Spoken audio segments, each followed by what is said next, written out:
Mørbræt, den kan sit kram. Ja, det kan den jo. Så noget mørbræt, det kan. Jump. Kan du ikke bare lige klippe det? Så den mørbræt, den kan sige nemt sit kram. Ja, det kan stege, så det er helt stege sådan en pande i. Nogen, der blev ristet. Og den gang med margarine, så det skulle fint, skulle det være jo. Så noget chateau og... Ja, John, han var jo helt... Han var turbulens, men flot tomater skulle der være for lot til. Og tomater, det var noget af det vigtigste, fordi man kan ikke lave en suppehøn. Ah, rigtigt det. Man skal have meget majs til. Ja.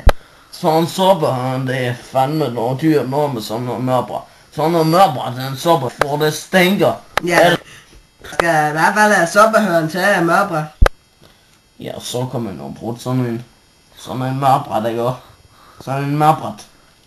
Inde i suppehøn, sådan her. Ikke?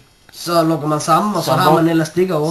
Så sætter man bare sådan noget elastik over. Ja. Man kan opproppe Eller her. Sæt sådan noget noget. rockerkage over. Nå. Hvis man har... Det er endnu sværere end at tage elastikker på, fordi Det smager jo. så lukker du fra blodomløbet lige med det samme. Det smager lidt og lidt metalagtigt. Det er jo lidt salt, ikke? Jo. Ja.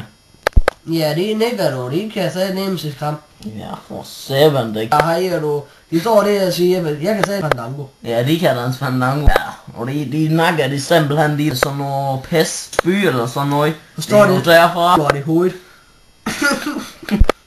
Ja, men sådan noget, hvordan de laver deres husfakt. Det er rent faktisk. Ja, det er Er ikke noget. kogelåget. Ja, de tager sådan noget, der ligger. Nej. Så blander de med... Så spytter de lige sådan her. Så tager de det som mørkel. Det er simpelthen på vandruen sådan her. Og det er så ligesom rockwool. I er sådan en god varme. Sådan noget der. Men der kan godt komme til at lugte lidt. Det er jo sådan noget, man siger, der er nede i. Ja, stinker det sat. Bag møgen, men uden møgensaft. Ja.